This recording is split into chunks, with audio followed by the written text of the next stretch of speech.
오늘은 모든 일에는 때가 있다라는 제목으로 말씀을 나누고자 합니다. 여러분 혹시 토픽 시험이라고 아세요? 토픽 시험? 이 토픽 시험은 Test of Proficiency in Korean이라고 하는데요. 한국어 능력 시험이라고 합니다. 그러니까 한국판 토익 시험과 비슷한 거예요. 외국인들이 한국어 자격 시험을 보는 것입니다. 1급에서 6급까지 있는데요. 그 1급이 제일 낮은 등급이고 6급이 가장 높은 등급입니다. 4급 정도만 얻어도 굉장히 한국말을 잘한다 느낄 정도예요. 그런데 이렇게 한국어 능력 시험을 보는 사람이 몇 명이나 되는지 아세요? 매년 30만 명이 응시를 합니다. 문제는 이 시험을 볼 수 있는 장소가 한정적이어서 시험을 응시하지 못하는 사람이 수십만 명이라는 거예요. 해외에서는 시험을 보지 못하고 한국에서만 볼 수 있거든요. 해외에 있는 인구까지 따지면 매년 100만 명이 넘는 사람이 한국어 시험을 본다고 충분히 유추할 수 있습니다. 그러면 왜 외국인들이 영어가 아닌 한국어를 배우려고 할까요? 그 이유가 굉장히 단순하더라고요. 그냥 좋다는 거예요. 이게 무서운 거예요. 먹고 살기 위해서, 시험을 치기 위해서 어쩔 수 없이 하는 외국어는 한계가 있거든요. 그런데 그냥 좋은 거예요. 외국인들이 한국어를 들으면 마치 감미로운 노래처럼 들린다는 거예요. 그리고 한국어를 배우면 영어와는 달리 자신의 감정과 느낌을 표현하기가 굉장히 좋다고 이야기를 합니다.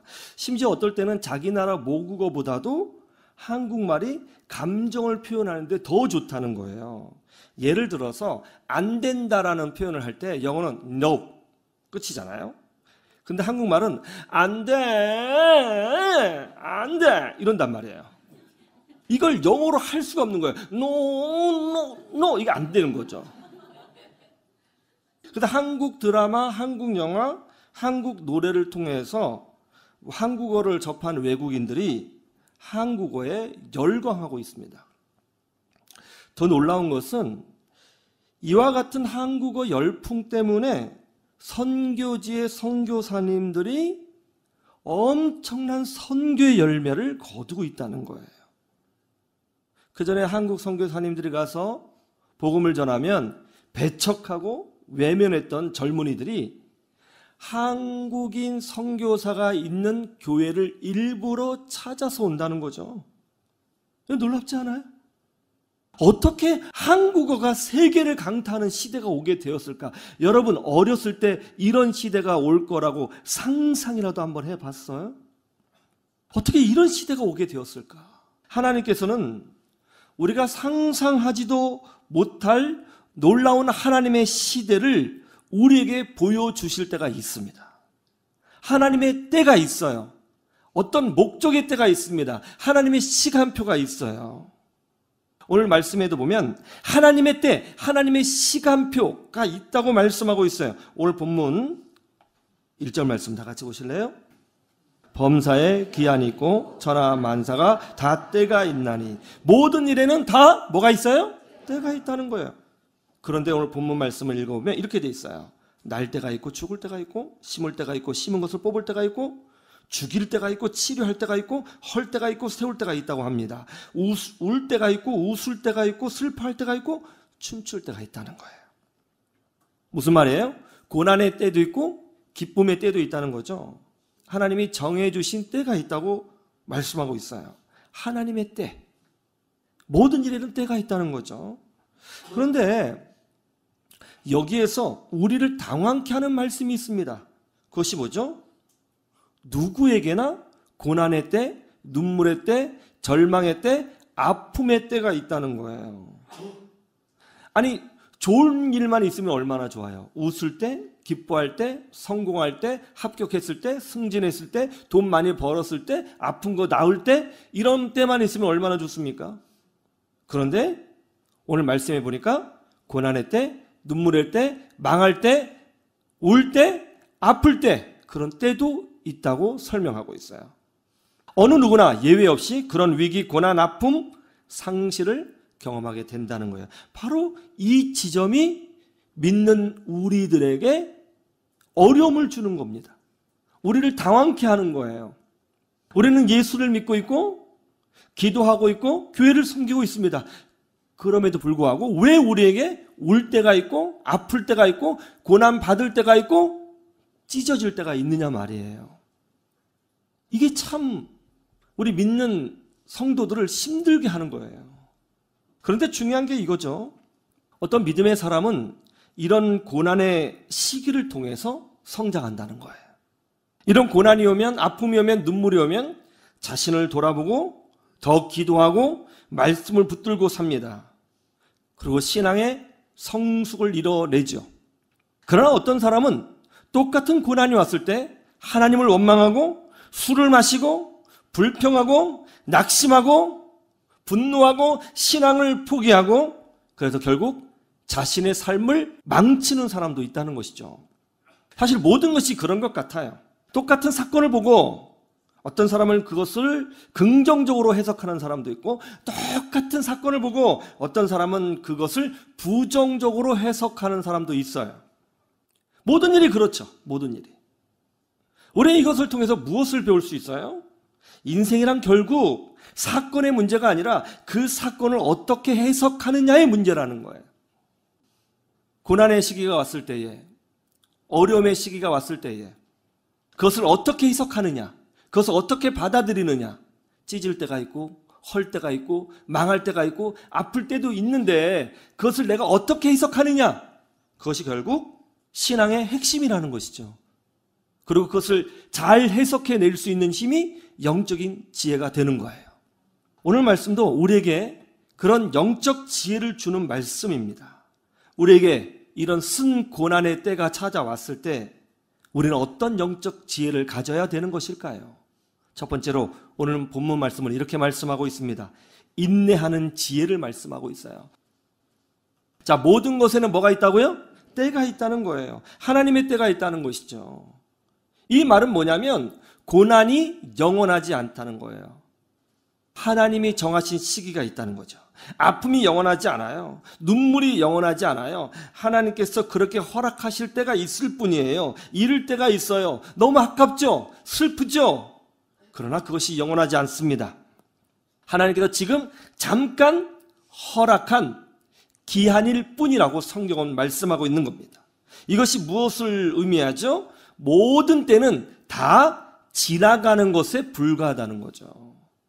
날 때가 있고 죽을 때가 있고 심을 때가 있고 심는 것을 뽑을 때가 있고 아플 때가 있고 치료받을 때가 있다는 거예요. 그리고 무너질 때도 있지만 하나님께서 세워주실 때도 있다는 거죠. 모든 것에는 때가 있고 기한이 있어요.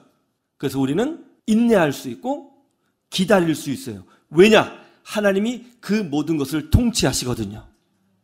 지금 여러분 삶 가운데 고난이 찾아왔어요? 답답함이 찾아왔어요? 눈물이 찾아왔어요? 갈등이 찾아왔어요? 위기가 찾아왔어요? 그거 영원하지 않아요. 다 지나가는 줄로 믿습니다. 기한이 있어요. 하나님께서 다시 기쁨을 주실 때가 있습니다. 그래서 우리는 인내할 수 있는 거예요. 물론 그 반대의 경우도 있죠. 모든 것이 잘 돼요. 막 성공해요. 돈이 생겨요. 건강해요. 만사형통입니다. 그러나 그 만사형통이 무너질 때도 있어요. 그래서 우리는 교만하지 않습니다. 그래서 우리는 항상 언제든지 잠잠히 하나님의 은혜를 기다리며 사는 겁니다. 유동부 치아바타 사장님을 제가 여러분에게 소개하기를 원합니다. 이분이 사업을 7번 했는데요. 7번 다 망했습니다. 그리고 8번째 회복을 해서 하나님 앞에 크게 쓰임받고 있습니다. 이분은 이제 전남 보성군 벌교에서 이제 태어났는데 아버지가 폭력 아버지였어요. 가정에 좀 문제가 좀 있었습니다. 그래서 이제 아버지가 자꾸 때리니까 그 때리는 것을 피해서 이제 그냥 중학교 2학년 때 도망가 버린 거예요. 도망갔어요. 그리고 무작정 서울에 올라와서 철공소에 들어가서 그냥 막노동을 하게 된 것이죠. 그러다가 이제 선배를 따라서 이제 야간 고등학교에 들어가서 이제 학교를 다니며 공부를 하게 되었는데요. 우연히 이제 춘천에 있는 만나당이라는 빵집을 소개받아서 그 집에 들어가서 또 일을 하게 되었어요. 이제 빵을 배우게 된 거예요. 그런데 빵 기술을 안 가르쳐 주더라는 거예요. 일만 시키고. 그리고 하루 종일 일만 하니까 너무 힘들고 외로워서 밤만 되면 무작정 춘천 시내에 나가서 그냥 막 돌아다녔다는 거예요. 그러다가 딱 보는데 저기 십자가가 딱 보이는 거예요. 십자가. 하여튼 교회가 아주 이뻐요. 그곳에 들어가서 어슬렁거리다가 목사님을 만나게 된 거예요. 젊은 청년이 왔으니까 반갑게 맞이해줬죠. 그리고 목사님하고 성경 공부를 하다가 예수님을 믿게 되고 성령을 체험해서 믿음의 사람이 되었어요. 할렐루야. 그런데 그때쯤에 어머니께서 서울로 올라오셔서 서울에서 이제 어머니를 모시고 또 살게 되었습니다. 그리고 이제 빵 만드는 기술을 배우려고 이 제과점 가서 좀 일하고 저 제과점에 가서 조금 일하고 그러는데 이상하게도 가는 곳곳마다 빵 만드는 기술은 잘 안 가르쳐 주더라는 거예요. 그런데 어느 날 빵집 사장이 자기가 다쳐서 빵집을 더 이상 경영할 수 없다면서 대신 맡아달라고 하더라는 거예요. 기술도 안 가르쳐 주고. 그래서 그냥 덜컥 빵집을 맡았대요. 열심히 했대요. 근데 빵이 맛이 없겠죠? 어떻게 됐겠어요? 망하죠. 근데 그거 하면서 나름대로 사장이 되었다고 결혼도 하고 또 이제 아이도 낳게 된 거예요. 그 후로 이제 망해서 20년 동안 이 제과점 돌아다녔다가 슈퍼마켓에 가서 일을 했다가 도서 대여점에 가서 일을 했다가 우유 대리점을 했다가 뭐 이런 일을 하게 된 거예요. 근데 그런 일을 할 때마다 다 부도나고 실패했습니다. 그리고 2014년 3월에 7번째 부도가 난 거예요. 주머니를 뒤졌더니 단돈 36,000원이더라는 거예요. 근데 엎친 데 덮친 격으로 정말 고난이 오면 한꺼번에 오잖아요. 아들이 군대에 가 있었는데 아들이 이 가슴 쪽에 암이 생긴 거예요. 나름대로 열심히 신앙생활 했어요. 이분이요. 은혜를 받았으니까. 그런데 사업은 망하고 아들은 암에 걸렸잖아요. 그러니까 부인하고 사이가 나빠져서 별거를 하게 되었어요. 그때 하나님 앞에 이렇게 기도해야 돼요. 하나님, 어떻게 저한테 이러실 수가 있습니까? 11조는 돈 벌 때 하나님께 드리는 것 아닌가요? 저는 매월 이렇게 적자가 나도 하나님 앞에 11조를 드리고 또 열심히 충성했는데 하나님, 제가 적어도 드린 것만큼은 돌려주셔야죠. 어떻게 이럴 수가 있어요? 하면서 막 기도를 했대요. 그때 이제 자기를 도와준 그 목사님을 찾아가게 되었어요. 그러니까 목사님이 사정을 알고 이제 그 교회에 수양관이 있었는데 그 수양관으로 들어오라고 해서 수양관에서 먹여주고 재워주고 아들 암 치료도 도와주게 되었습니다. 근데 교인 중에 한 분이 이분이 원래 빵을 하기 원했다는 소식을 듣고 이렇게 이야기를 하더래요. 자기가 빵집 카페를 2개를 운영하고 있는데 하나를 한번 맡아서 해봐라. 그렇게 하더라는 거예요. 근데 이제 빵을 만들 때 이상한 일이 뭐였냐면 그 아들이 암이었잖아요. 그 아들이 빵을 좋아하는데 빵만 먹으면 막 두드러기가 나고 막 그랬다는 거예요. 그래서 빵을 좋아하는데도 빵을 못 먹었는데 그때 이제 아들 생각나서 이 두드러기가 안 나는 빵을 내가 한번 만들어 보자 해서 열심히 공부를 한 거예요.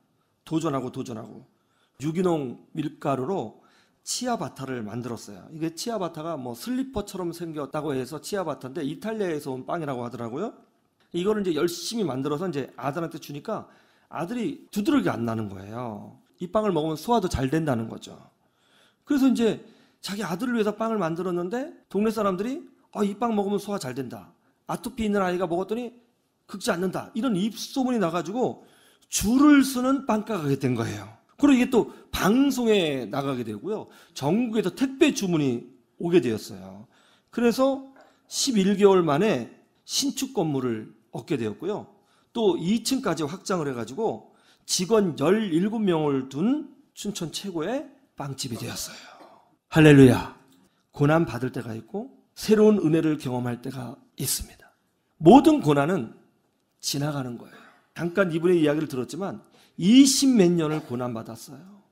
정말 긴 세월이에요. 그런데 중요한 건 그 과정에서 믿음을 포기하지 않고 어떻게든 하나님의 은혜를 구하며 방법을 찾으려고 했다는 거예요. 그러자 새로운 하나님의 은혜를 그 시간표를 경험하게 되었다는 것입니다. 혹시 여러분 중에 고난 중에 있는 사람이 있어요? 실패한 사람이 있어요? 답답한 사람이 있어요? 다 지나가는 것입니다. 믿으시기를 주님의 이름으로 축원합니다.